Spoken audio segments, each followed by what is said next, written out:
Dance stick.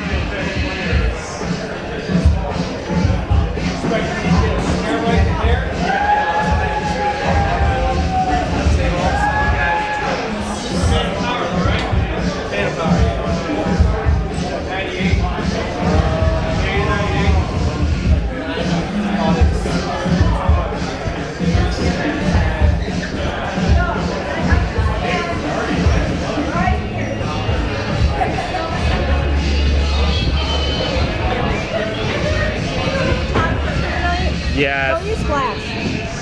That's. Seriously, look how sweet that we turn your flash off right now. It is off. Okay, take a picture, right? Just hold it as still as you can, no move. See? And wait for Andy.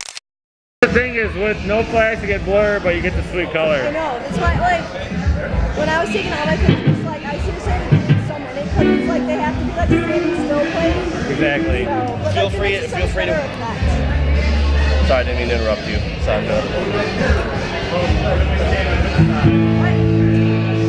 What? I said sorry, I didn't mean to interrupt you because I started talking to you. That's why I want to get. Feel free to work your way around. Okay. You know. If I could get like a hot shoe flash, because like you can hold the exposure and then have to do like a mini flash, so you can still light the person up to freeze their position. I really like that. It shows that you get cool lighting. Yeah, I know, that's the best.